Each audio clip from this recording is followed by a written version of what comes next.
नमस्कार, राधे राधे। कैसे हैं आप सभी लोग? स्वागत है आप सभी का शिक्षा सारथी में। और रिजल्ट आपका एजीटीए का आ गया है। बहुत सारे छात्रों का सिलेक्शन हुआ है और बहुत सारे छात्र जो है इस बार सिलेक्शन से चूक गए। अब हम आगे क्या स्ट्रेटेजी अपनी रख सकते हैं तैयारी के लिए? बहुत सारे छात्र जो 50 प्लस थे, जिनकी हमें उम्मीद थी कि उनका सिलेक्शन जो है आराम से हो जाएगा, और कट ऑफ चूंकि 56.5 के आसपास चली गई है जनरल की, और 55 55.5 के आसपास ओबीसी की। ये दो कट ऑफ जो है बहुत हाई हो गई हैं, जनरल और ओबीसी वाली। तो अब इन छात्रों के नंबर तो भाई बहुत थे पेपर के अकॉर्डिंग। अब हमको इस बार का लक्ष्य रखना है कि भाई साहब 60 से नीचे तो हमको नहीं रहना है। 2000 वैकेंसी है। पेपर अगर ऐसे ही टफ बनता है तब भी हमको 60 प्लस लाना पड़ेगा। हर वैकेंसी का कट ऑफ अब हाई जा रहा है भाई। सारे छात्र इतना ज्यादा, तो हम लोग जब एग्जाम दिए थे, या हमसे पहले वाले जब टीए का एग्जाम दिए थे, तब उतना कंपटीशन नहीं होता था। हम बिना तैयारी के पेपर दिए थे, और हमारा वाला देखो 200 क्वेश्चन आए थे। 200 क्वेश्चन 2 नंबर के थे, 400 नंबर का पेपर था। और हम हमारे वाले की वैकेंसी जो कट ऑफ गई थी वो कितनी गई थी? वो कट ऑफ जो है आपकी 150, यानी 75 क्वेश्चन के आसपास आपकी 200 में से सिलेक्शन आपका हो गया। ये हाल थे। अब कट ऑफ जो है कम नहीं रह रही है। कट ऑफ हर वैकेंसी में आप देख रहे हो हाई ही जा रही है, क्योंकि बहुत सारी कोचिंग्स आपके पास अवेलेबल हो गई हैं। पहले एग्रीकल्चर की कोचिंग्स की कमी की थी, अब कोचिंग हर जगह अवेलेबल है। ऑनलाइन कोचिंग अवेलेबल है, टेस्ट सीरीज आप लोग लगा रहे हो, तो आप लोग जब इतनी मेहनत कर रहे हो तो कट ऑफ तो बढ़ेगा। देखो, तो होगी। आपको आवश्यकता थी इस पेपर में, जिसने जिसने थोड़ा सा होशियारी की, बहुत कठिन पेपर था, 1/4 की माइनस मार्किंग थी, जिसने क्वेश्चन ज्यादा अटेम्प्ट कर लिए उनका सिलेक्शन जो है इसमें हो गया। कि आप 100 क्वेश्चन अटेम्प्ट करके, मान लो आपको इसमें से, आपको लग रहा था कि आप 65 क्वेश्चन अटेम्प्ट कर पाते, ठीक है। इस 65 क्वेश्चन अटेम्प्ट वैसे कर पाते हो और 65 में से आप 50 नंबर ला पाए हो, क्योंकि आपने 12 क्वेश्चन गलत कर दिए और 3 क्वेश्चन माइनस मार्किंग चले गए 12 के हिसाब से, तो आपने 50 नंबर यहाँ पर लेकर आए।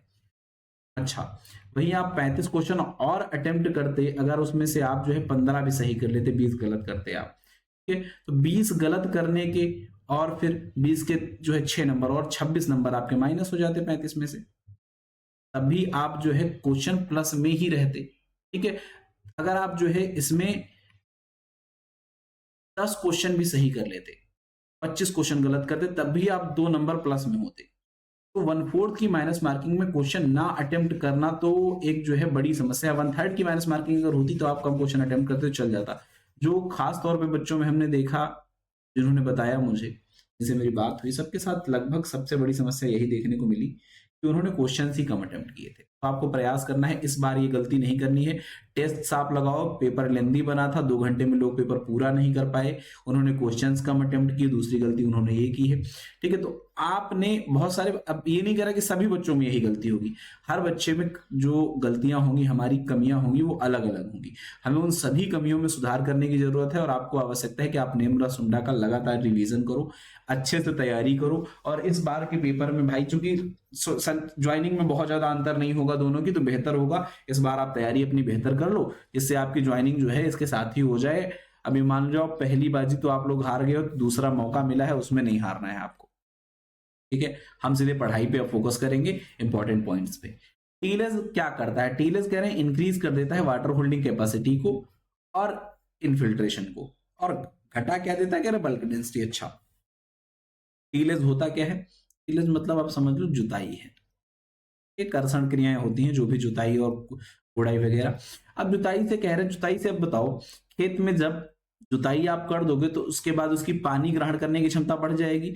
चूंकि कॉम्पैक्ट सॉइल है, इसके ऊपर अगर पानी डालोगे तो इसमें पानी एंटर ही नहीं कर पाएगा, तो इससे क्या होगा? इन्फिल्ट्रेशन ही नहीं होगा।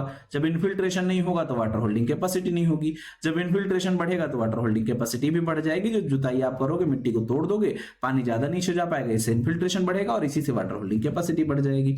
तो मैंने बताया कि जुताई करने से, टीलेस करने से वाटर होल्डिंग कैपेसिटी और टीलेस इन्फिल्ट्रेशन बढ़ जाता है। दूसरी बात, स्केलर डेंसिटी कम हो जाती है। अब डेंसिटी क्या होती है? बल्क डेंसिटी का, डेंसिटी का फार्मूला क्या होता है? मास बाई वॉल्यूम, द्रव्यमान बटे आयतन। जब आप जुताई करते हो तो इसका एरिया क्या करते हो? बढ़ा देते हो। जब एरिया बढ़ता है इसका मतलब इसका आयतन बढ़ता है, आयतन बढ़ जाता है। जब आयतन बढ़ेगा, और चूंकि एक बटे आयतन का मतलब नीचे आयतन है ना, इसका मतलब है आयतन और डेंसिटी क्या है, एक दूसरे से विपरीत संबंधी है। तो आयतन जैसे जैसे बढ़ेगा डेंसिटी वैसे वैसे कम होगी, तो क्या होगा, बल्क डेंसिटी हमारी कम हो जाती है इसके कारण। क्लियर।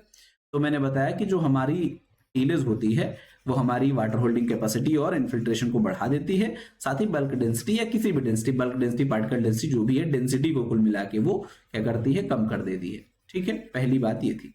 दूसरी बात पे हम फोकस करेंगे।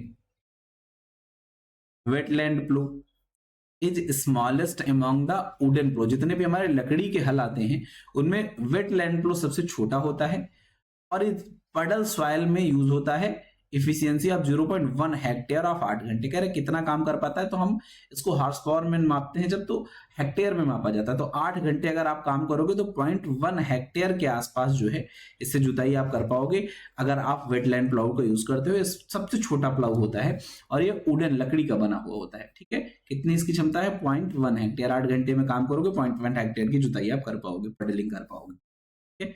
ब्लेड हैरो जो हमारा है, ये इसे हम बखर के नाम से जानते हैं और वीड कंट्रोल के लिए यूज होता है बिफोर सोइंग। बुआई से पहले वीड को कंट्रोल करने के लिए जो है ब्लेड हैरो का यूज किया जाता है, ब्लेड हैरो का यूज किया जाता है। इसे हम बखर के नाम से जानते हैं। Sprinkler system of irrigation provide the protection from cold and release the latent heat of fusion. अच्छा देखो जरा होता क्या है, स्प्रिंकलर का मतलब है बौछारी सिंचाई। जब पानी ऊपर से गिरता है बौछार के रूप में, तो ठंडी जब लगी होती है प्लांट में, ठंड के मौसम में, तो जो है ये पाले से बचाने का, कोल्ड से बचाने का भी काम करता है। कैसे बचाता है, जब पानी ऊपर से गिरता है तो फ्यूजन की प्रक्रिया होती है। फ्यूजन की प्रक्रिया से क्या होता है, जो गुप्त ऊष्मा होती है, वो रिलीज होती है। गुप्त ऊष्मा का मतलब क्या है, देखो मान लो ठंडी के कारण पत्तियों पे जो है कोहरा, कुहासा या जो भी कह लो, बर्फ जमी हुई है, कोहरा जमा हुआ है। ठीक है, ये गैस फॉर्म में है। अब जब पानी आपने ऊपर से गिराया इस कोहरे पे, तो ये क्या होगा, इसका टेम्परेचर थोड़ा सा बढ़ेगा और ये मेल्ट होके वाटर में कन्वर्ट होगा होगा और गैस में जो गुप्त ऊष्मा पाई जाती है, गुप्त ऊष्मा होती क्या है, जब गैस का मतलब जब फॉर्म बदलता है किसी पदार्थ का, जैसे वो ठोस से द्रव बने या द्रव से गैस बने, या गैस से द्रव बने, द्रव से ठोस बने, इस अवस्था में जो टेम्परेचर, जैसे मान लो अब ठोस, पानी का टेम्परेचर कितना होता है, अगर पानी का टेम्परेचर 0 डिग्री सेल्सियस करो और बर्फ का भी टेम्परेचर 0 डिग्री सेल्सियस होगा एक पॉइंट पे। ठीक है, अब दोनों पॉइंट पे टेम्परेचर क्या है, पानी और बर्फ में बनने पे 0 डिग्री सेल्सियस टेम्परेचर दोनों का हो सकता है। भाई जमने से पहले भी पानी का टेम्परेचर 0 डिग्री सेल्सियस था, उसके बाद वो बर्फ में बदल गया। ठीक है, बर्फ के पिघलने पर उसका टेम्परेचर 0 डिग्री सेल्सियस ही रहेगा, पानी का तुरंत घट थोड़ी जाएगा बहुत ज्यादा, तो 0 डिग्री सेल्सियस ही है। अब बर्फ से पानी में कन्वर्ट होने में जो ऊष्मा लगती है, जो हीट लगती है, उसे हम लेटेंट हीट कहते हैं, गुप्त ऊष्मा कहते हैं। ठीक है, तो इस कन्वर्जन को ही क्या करता है, जब हम पानी बौछारी सिंचाई से करते हैं तो इस कन्वर्जन को ही क्या करता है, वो एक्टिवेट कर देता है।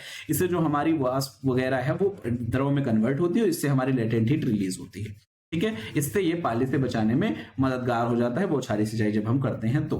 क्लियर।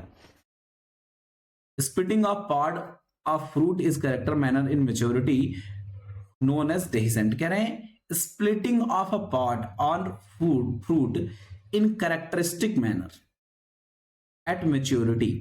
कह रहे हैं पौधे से फल को पकने के बाद तोड़ना, मेच्योरिटी पे तोड़ना क्या कहलाता है, डेहिसेंट कहलाता है। पॉड ऑफ पल्स, एग्जांपल के तौर पे पल्स की जो पॉड्स होते हैं उनको तोड़ा जाता है, तो पॉड या फ्रूट को तोड़ना कब, जब वो मेच्योरिटी के पास है। ठीक है, कैरेक्टरिस्टिक मैनर एट मेच्योरिटी, जब वहां पर पहुंच गया है, मेच्योरिटी के टाइम जब उसे तोड़ रहे हो तो उसे क्या कह रहे हैं हम लोग, डेहिसेंट कह रहे हैं। क्या कह रहे हैं, डेहिसेंट कह रहे हैं। Continuous consumption of lathyrus. कह रहे हैं लेथाइरस अगर आप लगातार खाते हो तो एक डिजीज आपके शरीर में हो सकता है जिसे आप कहते हो लेथायरिज्म, और इसके होने का कारण होता है बच्चा बेंजो ऑक्सैलिन एसिटिक एसिड, BOAA, एक नाम का एक न्यूरोटॉक्सिन होता है, न्यूरोटॉक्सिन है। तो मैंने कहा अगर आप लगातार लेथाइरस खाते हो तो आपके डिजीज हो जाएगा क्या, लेथाइरिज्म। लेथाइरस खा के लेथाइरिज्म हो गया।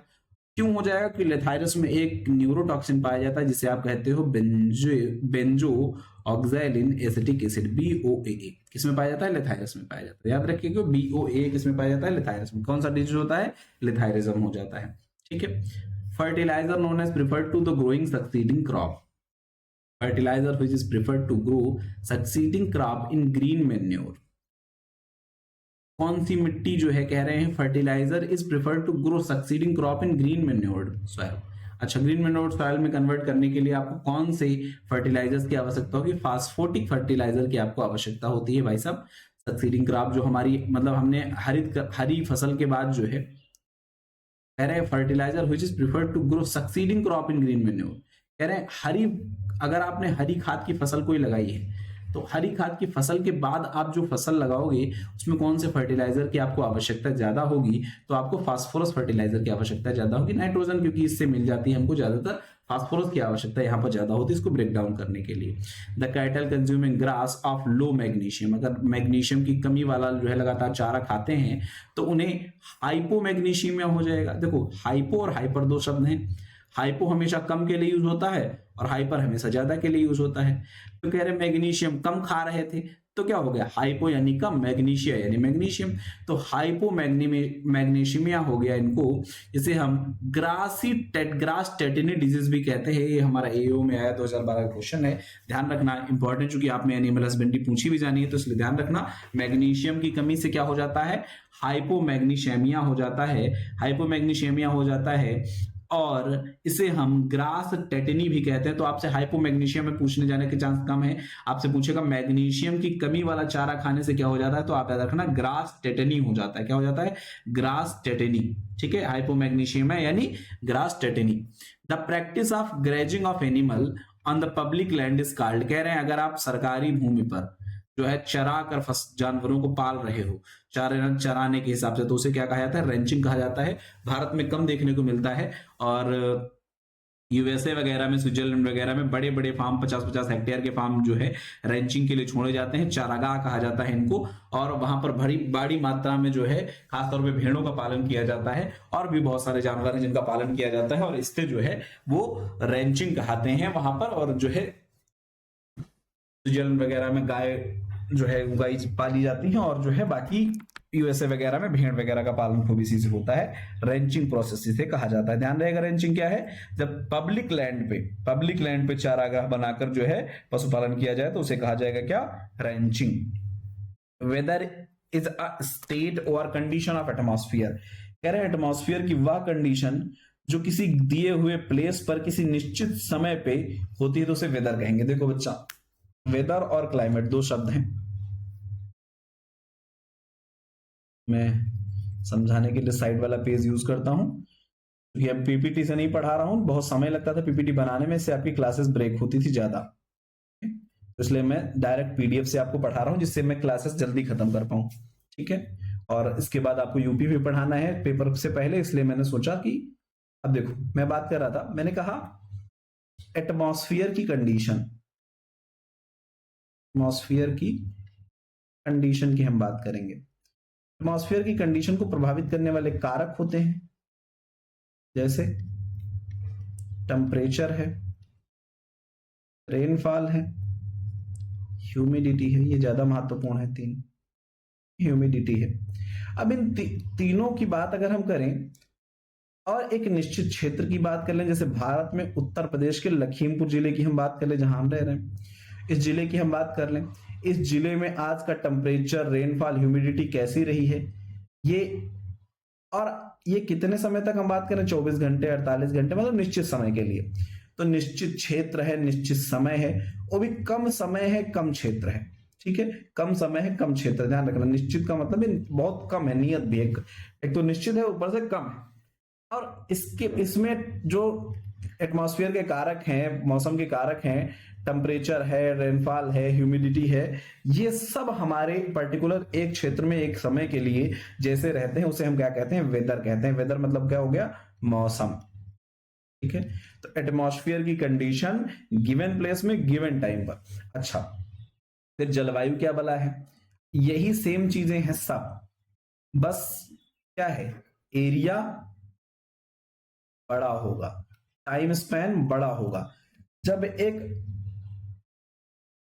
बड़े क्षेत्र पर, विस्तृत क्षेत्र पर, द्वीप, महाद्वीप, देश, इस संदर्भ में, और वहां पर जो है मौसम 15 से 20 साल तक कम से कम जो है जैसा रहा होगा सामान्यता, उसे वहां की जलवायु कहा जाएगा। तो मैंने कहा समय बड़ा हो, एरिया बड़ा हो, यही क्या हो जाएगा, क्लाइमेट यानी जलवायु।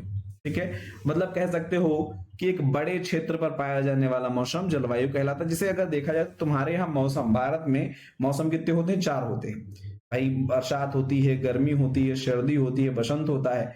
अच्छा, लेकिन अगर बात करोगे जलवायु कैसी है तुम्हारी, तुम कहोगे भाई साहब यहाँ पर हॉट एंड वेट क्लाइमेट पाई जाती है, मतलब गर्म जलवायु देखने को आपको मिलती है, ट्रॉपिकल क्लाइमेट आपको देखने को मिलती है, सब ट्रॉपिकल क्लाइमेट आपको देखने को मिलती है। तो ये बहुत बड़े क्षेत्र पे है। ठीक है, सब ट्रॉपिकल है, ट्रॉपिकल क्लाइमेट बहुत बड़े क्षेत्र पे है। ठीक है, तो सामान्यतः भारत का मौसम देखोगे गर्म बना रहता है, क्योंकि हम क्या है, मोस्टली हम ट्रॉपिकल और सब ट्रॉपिकल क्लाइमेट में आते हैं। उत्तर भारत जो हमारा है वो सब ट्रॉपिकल में है, दक्षिण भारत हमारा ट्रॉपिकल क्लाइमेट में आता है। तो चूंकि हम ट्रॉपिकल सब ट्रॉपिकल क्लाइमेट में रहने वाले लोग हैं, तो हमारे यहाँ का टेम्परेचर ऑब्वियस सी बात है गर्म होगा। अगर हम टेम्परेट रीजन में रहते तो हमारा मौसम ठंडा होता। ठीक है, तो इस तरीके से आप कह सकते हो क्लाइमेट हमारा जो है विस्तृत क्षेत्र पे फैला हुआ, अधिक समय तक बना रहने वाला जो है वेदर होता है। ठीक है, और वेदर को कह सकते हो कि किसी छोटे क्षेत्र पर कम समय तक बने रहने वाले क्लाइमेट को हम वेदर कहते हैं, ऐसे भी कह सकते हो। ठीक है, रिसेंटली साइंटिस्ट सेपरेटेड जम्स इन मेज कॉर्न फॉर मैन्युफैक्चरिंग।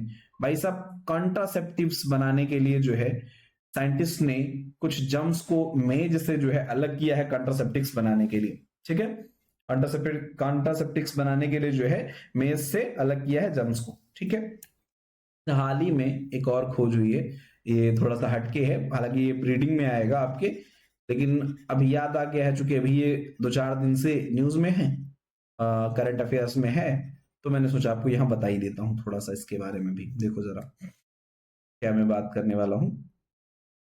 आपने एक टॉपिक पढ़ा होगा जिसे हम लोग कहते हैं सेंट्रल डोगमा, नाम सुना है?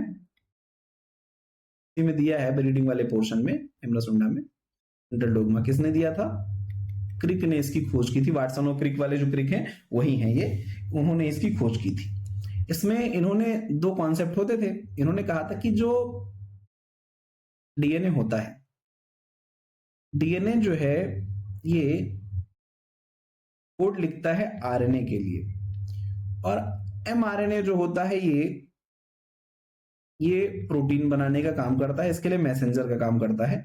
तो डीएनए जेनेटिक कोड लिखता है आरएनए के लिए, और आरएनए उसके अकॉर्डिंग एमआरएनए मैसेंजर का काम करता है।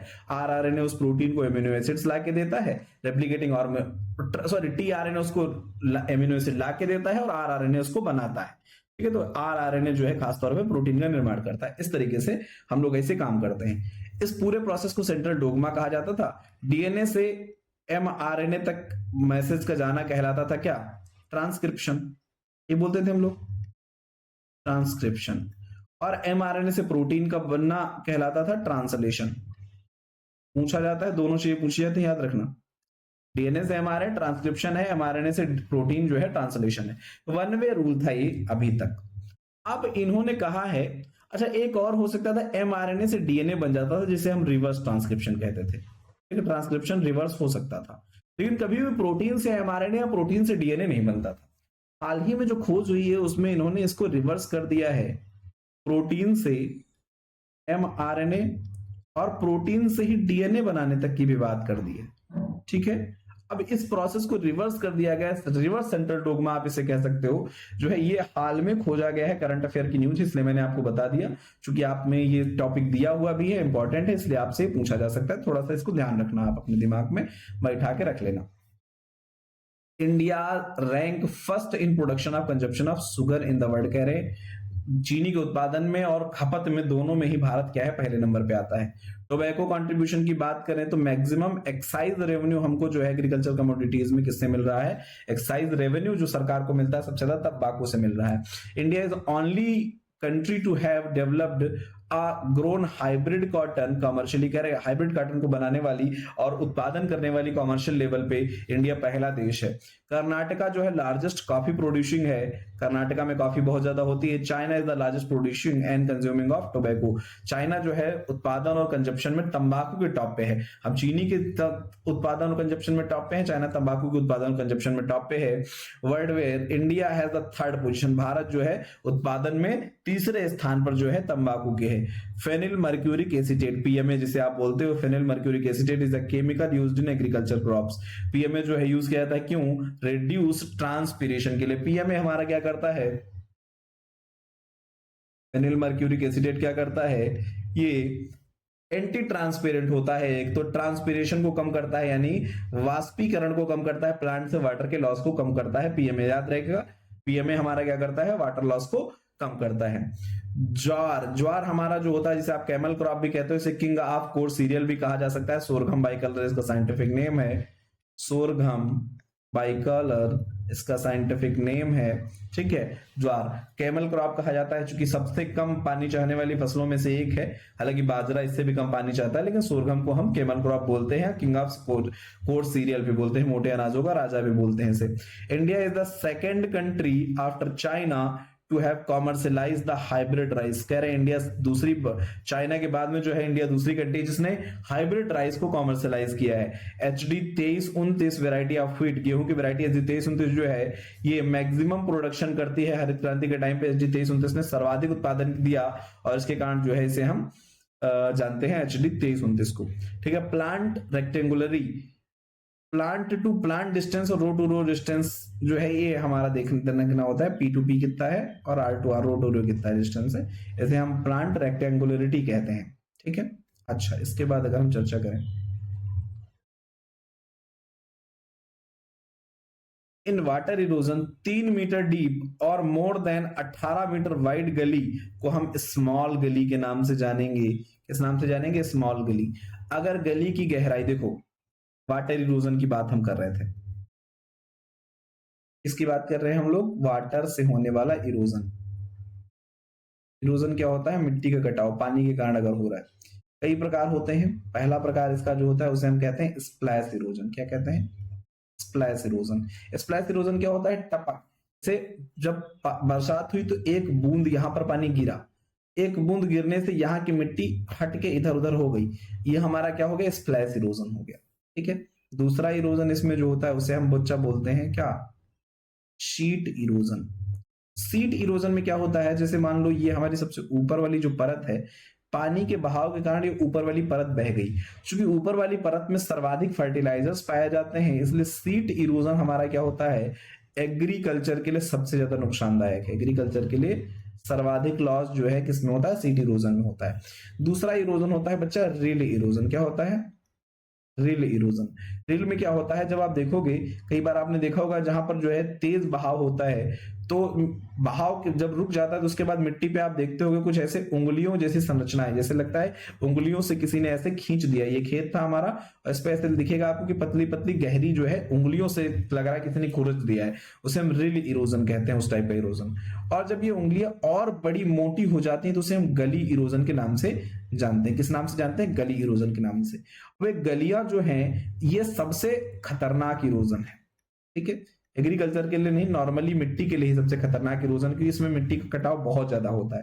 ठीक है, इसमें अगर 3 मीटर गहरी और 18 मीटर चौड़ी खाई बनती है, गली बनती है, तो ये कहा जाता है कि ये स्मॉल गली है। स्मॉल गली की चौड़ाई 3-18 होगी, 3 मीटर गहरी 18 मीटर चौड़ी। अगर ये 3 से 9 मीटर गहरी और 18 से ज्यादा मीटर चौड़ी और जिसकी ढाल 8 से 15 सेंटीमीटर हो तो उसे मीडियम गली कहा जाएगा। और अगर 9 मीटर से भी गहरी खाई बन जाए और जो है 8 से 15% से ज्यादा ढाल हो तो उसे हम बड़ी गली कहते हैं, लार्ज गली कहते हैं। ठीक है, ध्यान रहेगा।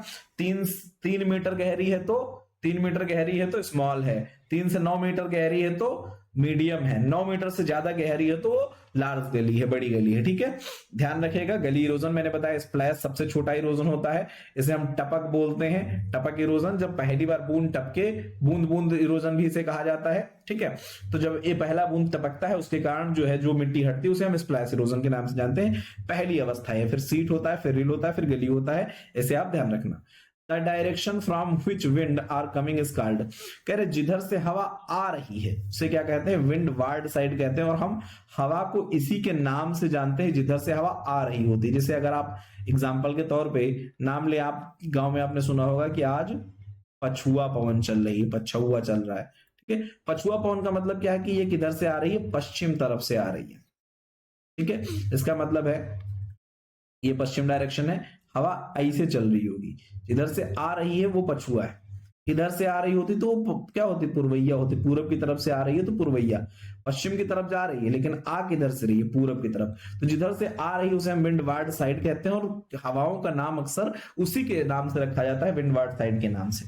ठीक है, एग्रोनॉमिक मेजर्स, अच्छा इरोजन को कम करने के लिए अलग अलग जो है तरीके के मेजर्स दिए जाते हैं, सुझाव दिए जाते हैं, अलग अलग तरीके के उपाय दिए जाते हैं। अच्छा, जब ढाल 2% से कम हो किसी में, तब जो हम मेजर्स अपनाते हैं उन्हें हम एग्रोनॉमिक मेजर्स कहते हैं। एग्रोनॉमिक मेजर्स हमारे मतलब एग्रीकल्चर में कुछ ना कुछ टेक्निक्स में, मैनेजमेंट में परिवर्तन करके हमने जो है इरोजन को कम करने का प्रयास कर दिया। लेकिन ये तभी पॉसिबल है जब ढाल 2% से कम है। अगर बहुत ज्यादा ढाल है तो हम लोग करते हैं, 2% से ज्यादा अगर ढाल होती है तो हम मैकेनिकल मेजर्स करते हैं। ठीक है, मैकेनिकल मेजर करते हैं। और अगर ढाल 16 से 33% तक है, 15% से भी ज्यादा है, तो जो मैकेनिकल मेजर कहा जाता है उसे कहते हैं बच्चा बेंच टेरेसिंग। ठीक है, 15% से ज्यादा ढाल होने पर हम कौन सा मेजर अपनाते हैं, बेंच टेरेसिंग अपनाते हैं। मैंने कल इसके बारे में बताया था आपको। The highest award presented to an agriculture scientist, कर एग्रीकल्चर साइंटिस्ट में सबसे बड़ा अवार्ड कौन सा दिया जा सकता है, रफी अहमद किदवई अवार्ड जो है, ये एग्रीकल्चर का हाईएस्ट गिवन अवार्ड है, Rafi Ahmed Kidwai award. Name of the plant which produce food themselves through the photosynthesis, कह रहे वे पौधे जो अपना भोजन स्वयं फोटोसिंथेसिस की मदद से बना देते हैं उन्हें हम फोटोट्रॉप्स या ऑटोट्रॉप्स या प्रोड्यूसर के नाम से जानते हैं। ठीक है, जो अपना खाना नहीं बना पाते हैं उसे हम हेट्रोट्रॉप्स बोलते हैं। ठीक है, ऑटोट्रॉप्स नहीं बोलते हैं। सुई जेनेरिस एक शब्द है, गैट के प्रपोजल के लिए यूज होता है, लैटिन वर्ड होता है जिसका मतलब होता है सिस्टम ऑफ इट्स ऑन। सुई जेनेरिस, सुई मतलब स्वयं, जेनेरिस मतलब जनरेट करने वाला, एक सिस्टम जो स्वयं जनरेट होने वाला हो। गैट के प्रपोजल में ये लैटिन वर्ड यूज होता था। गैट बच्चा क्या है, ये गैट एक संस्था थी, general agreement on tariff and trades, 1945 में से बनाया गया था सेकेंड वर्ल्ड वॉर के बाद। और बाद में 1995 में इसको हमने कन्वर्ट कर दिया किसमें, वर्ल्ड ट्रेड ऑर्गेनाइजेशन में गैट को हमने कन्वर्ट कर दिया। चूंकि अमेरिका वगैरह गैट में शामिल नहीं हुए थे, बड़े देश जो थे वो शामिल नहीं हुए थे, इसलिए गैट उतना सक्सेसफुल नहीं हुआ। बाद में हमने इसको डब्ल्यूटीओ में कन्वर्ट किया, अमेरिका वगैरह ने इसमें हिस्सा लिया डब्ल्यूटीओ में 1995 के बाद। जब भारत जैसे देश 1991 में ओपन हो गए, बहुत सारे ऐसे देश जो बंद थे, क्लोज्ड इकोनॉमी थे, वो जब ओपन हो गए तब अमेरिका वगैरह ने भी इसमें हिस्सा लेना स्टार्ट किया इस व्यापार को बेहतर करने के लिए। तब से जो है इसे डब्ल्यूटीओ कहा जाने लगा। अब अमेरिका जो है इससे भी बाहर धीरे धीरे अपने नियम बना रहा है, पैसा यहां से निकाल रहा है। धीरे धीरे डब्ल्यूएचओ को उसने छोड़ ही दिया है, धीरे धीरे ऐसे बहुत सारी संस्थाओं को अमेरिका वगैरह छोड़ रहे हैं। उत्तर भारत में, नॉर्दर्न इंडिया में sometime rain takes place in winter, कह रहे उत्तर भारत में कभी कभी ठंडी में बरसात हो जाती है, क्यों होती है, वेस्टर्न डिप्रेशन के कारण होती है, वेस्टर्न डिस्टर्बेंस कह सकते हो, पश्चिमी विक्षोभ कहा जाता है, हिंदी में क्या कहा जाता है, पश्चिमी विक्षोभ के कारण जो है ठंडियों में जो बारिश यूपी वगैरह में आपको देखने को मिलती है वो क्यों होती है, पश्चिमी विक्षोभ के कारण होती है। Total agriculture credit contribution commercial bank का कितना है, कह रहे 74% कॉमर्शियल बैंक करती हैं, 17% कोऑपरेटिव बैंक करती हैं, ग्रामीण बैंक के 9% के आसपास जो है, जितना पैसा लग रहा है उसमें 9% के आसपास जो है रूरल बैंक्स करती हैं, ग्रामीण बैंक के। ठीक है, टोटल लेंडिंग एग्रीकल्चर क्रेडिट में कॉमर्शियल 74, कोऑपरेटिव 17 और ग्रामीण बैंक के 9%। Agriculture came into existence in 7500 BC में, कह रहे हैं लगभग जो है कल्टीवेशन ऑफ व्हीट और बार्ले स्टार्ट हुआ था पहली बार। लेकिन इससे भी पहले अगर देखा जाए, अब एग्जांपल के तौर पे मैं बता दूं आपको, ध्यान रखना, कोल्डिहवा,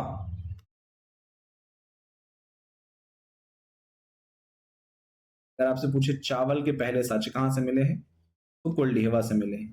अगर आपसे पूछे कृषि के अब वर्तमान साक्ष्य सबसे पहले कहां से मिले हैं, तो एक शब्द याद रखना, लहुरा देव।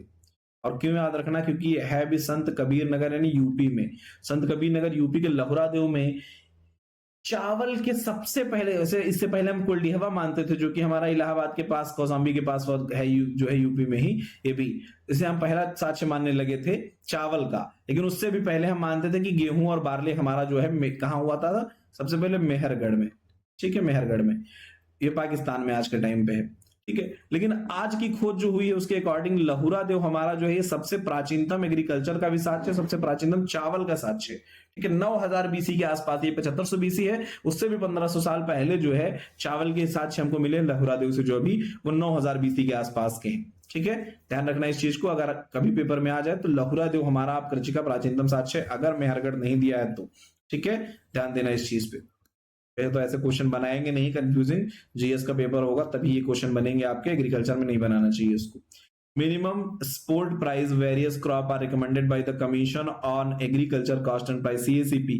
कह रहे हैं मिनिमम सपोर्ट प्राइस एमएसपी जो है अलग अलग फसल पे सीएसीपी द्वारा दिया जाता है। 22 मैंडेट क्रॉप्स पे दिया जाता है, 14 जिसमें खरीफ है, 6 रबी हैं और 2 कॉमर्शियल क्रॉप्स हैं। ठीक है, 14 खरीफ, 6 रबी और 2 कॉमर्शियल क्रॉप हो गई कितनी, 22 फसलों। 22 फसलों पे दिया जाता है। कॉमर्शियल में कौन कौन सी, जूट और कोपरा। इसके बाद एक गन्ने की फसल पे, शुगर केन पे हम फेयर एंड रूमिनेटिव प्राइस एफआरपी देते हैं। फेयर एंड रूमिनेटिव प्राइस जो है दिया जाता है किस पे, गन्ने पे। ठीक है, अच्छा, एक्यूमुलेशन ऑफ किसके सुझाव पे, CACP cost commission on agriculture cost and price, CACP के सुझाव पे देते हैं। और कौन जारी करता है, तो मिनिस्ट्री ऑफ कॉमर्स जारी करता है। ध्यान रखना इस चीज को, परेशान ना होना उसके लिए, जारी तो मंत्रालय ही करेगा, कमीशन सिर्फ सुझाव देती है। तो सुझाव जब पूछेगा तब आप सीएसीपी बताना। ठीक है, accumulation of nutrient in a lake pond due to the human intervention is natural process called eutrophication. Hindi में इसे कहा जाता है सुपोषण।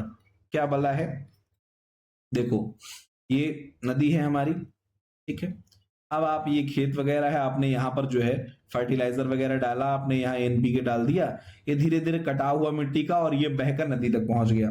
ठीक है, अब नदी में क्या होगा, एनपीके बढ़ गया, एनपीके की मात्रा बढ़ जाएगी तो यहाँ पर क्या होगा, प्लांट्स जो है उनकी मात्रा बढ़ जाएगी, तो यहाँ पर एल्गीज वगैरह यहाँ पर लग जाएंगी, एल्गी लग जाएगी। एनपीके आया प्लांट में, एल्गी लग गई, तो ये एल्गी जब लगी तो ये एल्गीज क्या करेंगी, अब भाई कोई भी प्लांट होगा उसे क्या चाहिए होगा, उसे चाहिए होगा ऑक्सीजन। एल्गी के क्या होगा, बायोलॉजिकल ऑक्सीजन डिमांड बढ़ेगी, ऑक्सीजन डिमांड बढ़ेगी। अब ये जितना भी पानी में ऑक्सीजन है उसको ओवरटेक कर लेंगे, तो मिट्टी में, पानी में रहने वाले जीव, मछलियां वगैरह, फिश वगैरह है, उनके लिए ऑक्सीजन नहीं बचेगी, ऑक्सीजन की कमी हो जाएगी, बीओडी बढ़ने से ऑक्सीजन की कमी हो जाती है। तो इससे क्या हुआ भाई, ज्यादातर जीव जो है प्लांट्स में, नदी में, वो मर जाते हैं। इसे हम यूट्रोफिकेशन या सुपोषण के नाम से जानते हैं। ठीक है, ध्यान रहेगा, मैंने कहा न्यूट्रिएंट लेक वगैरह, पाउंड वगैरह में जब घुल जाते हैं ह्यूमन इंटरवेंशन के कारण, तो उसे यूट्रोफिकेशन या सुपोषण कहा जाता है। इस सुपोषण ना हो के है क्या, एक प्रकार का कुपोषण है। इसके कारण एल्गीज की मात्रा जो है प्लांट वाटर बॉडी में बढ़ जाती है, जिससे जो है बायोलॉजिकल ऑक्सीजन डिमांड बढ़ जाती है, ऑक्सीजन की डिमांड हाई होगी, ऑक्सीजन जो है प्लांट कम पड़ जाएगी वाटर में, जिससे जो पानी में रहने वाले जीव है उनकी डेथ हो जाएगी। ठीक है, इकोसिस्टम पूरा कोलैप्स हो जाता है। India is meeting 85% its urea required through the indigenous production, depend heavily on import for phosphatic and potassic fertilizer। कहना है जितना हम यूरिया डाल रहे हैं, नाइट्रोजन फर्टिलाइजर जितना डाल रहे हैं, उसका 85% तो हम खुद पैदा करते हैं, लेकिन फास्फोरस और पोटास वाले फर्टिलाइजर को हम बाहर से मंगाते हैं, इसलिए वो बहुत महंगे हमको देख रहे हो आप। डीएपी वगैरह देखो 1300-1350 रुपए में मिल रही है, यूरिया कितने की मिलती है, 266-267 रुपए में।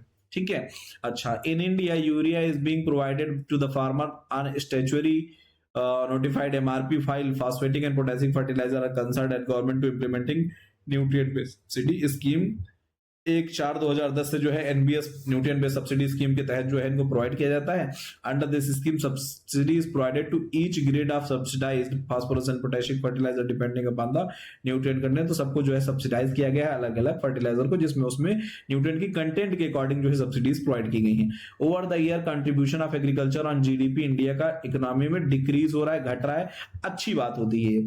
अगर किसी देश में जीडीपी में योगदान एग्रीकल्चर का कम हो रहा है, इसका मतलब बाकी सेक्टर ज्यादा अच्छा ग्रो कर रहे हैं। ऐसा नहीं कि एग्रीकल्चर डाउन हो रहा है इसकी वजह से इसका योगदान कम हो रहा है, बाकी सेक्टर एग्रीकल्चर के अपेक्षा ज्यादा ग्रो कर रहे हैं, जो कि अच्छी बात है।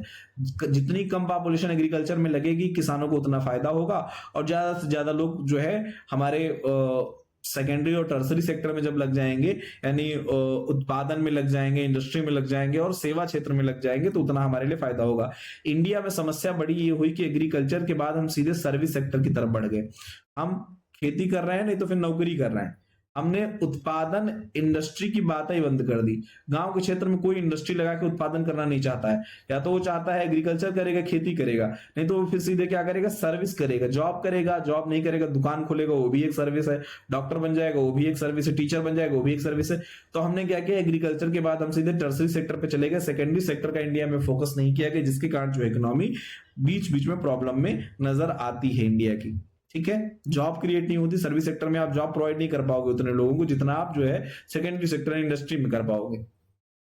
अच्छा, इसके बाद अगर हम बात करें, कह रहे हैं इन विच 5 ईयर प्लान, किस पंचवर्षीय योजना में, इस पंचवर्षीय योजना में agro climatic regional planning India में स्टार्ट हुआ था। 7वीं पंचवर्षीय योजना में कब, 1988 में हुआ था। 7वीं पंचवर्षीय योजना हमारी 85 से 90 तक चल रही थी, और एग्रो क्लाइमेटिक रीजनल प्लानिंग हमारा कब बना था, 1988 में बना था। Nitrogen fixation of in rice field carried out by blue green algae, BGA के कारण अगर नाइट्रोजन फिक्सेशन हो रहा है तो मतलब इसके साथ होगा, वाटर फंड एजोला के साथ मिलके। अच्छा समझो जरा, जो धान की फील्ड होती है, पैडी की फील्ड होती है, इसमें ब्लू ग्रीन एल्गी और एजोला ये दोनों मिलके क्या करते हैं, वाटर का नाइट्रोजन का फिक्सेशन करते हैं। ठीक है, नाइट्रोजन का फिक्सेशन करता है कौन, बीजीए और वाटर फर्न एजोला, इसे बोलते हैं एनाबेना एजोला। ठीक है, एनाबेना एजोला और बीजीए कौन सा होता है, एजोला पिन्नाटा, ये दोनों मिलके जो है वाटर का नाइट्रोजन का फिक्सेशन करते हैं। The pattern of planting which maximum plant population, अगर आप क्यूबोडियल सिस्टम लगाते हो, कौन सा, क्यूबोडियल, तो ये सिस्टम में सर्वाधिक प्लांट आप लगा पाओगे। ठीक है, क्यूब के हिसाब से जो है प्लांट अगर आप लगा रहे हो, ठीक है, तो बहुत ज्यादा पौधे 1 हेक्टेयर में आप लगा पाओगे क्यूबिडियल सिस्टम से।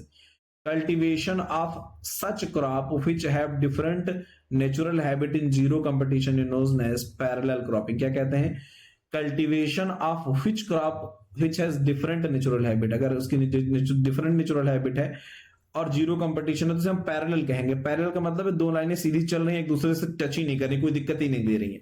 ठीक है, तो एक फसल आपने जो है ऐसी लगाई है, जैसे मक्के के खेत में आपने उड़द लगा दिया।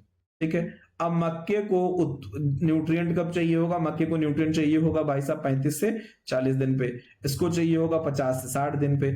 आवश्यकता नहीं, दोनों में कंपटीशन नहीं होगा उर्वरक के लिए, पानी दोनों को अलग अलग टाइम पर चाहिए, हर चीज जब अलग अलग टाइम पर चाहिए, एक दूसरे को प्रभावित ना करे, तो पैरेलल क्रॉपिंग कहलाती है। ठीक है, the variety of wheat which is resistant to all 3 rust, Chhoti Lerma हमारी इतनी छोटी है कि वो तीनों रस्ट, चाहे वो ब्लैक हो, ब्राउन हो, येलो हो, तीनों रस्ट के प्रति क्या है, सहनशील है, रेसिस्टेंट है, प्रतिरोधी है। How many times ratoon crop, sugar cane की कितनी पेड़ी लेनी चाहिए भैया, 1 टाइम, सिर्फ एक ही पेड़ी लेनी है, रटून सिर्फ एक ही लेना, वही बेहतर होता है।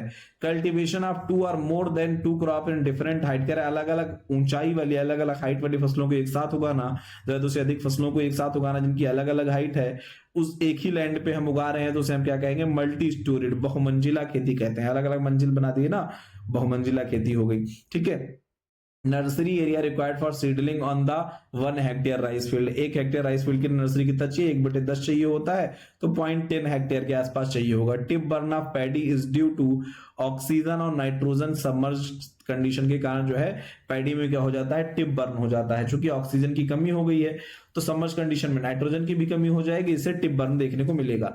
रेड एंड पर्पल कलर, मक्के में अगर देखने को लाल और पर्पल धब्बे दिखते हैं तो किस कमी के कारण होगा, फास्फोरस की कमी के कारण आपको लाल और पर्पल जो है कलर मक्के में नजर आएगा। रेड और पर्पल कलर क्यों नजर आता है, फास्फोरस की कमी से जो है मक्के में नजर आता है। क्लियर, अच्छा, सेंटर ऑफ ऑरिजिन, फिर अलग अलग फसलों का उत्पादन केंद्र दिया हुआ है यहाँ पर।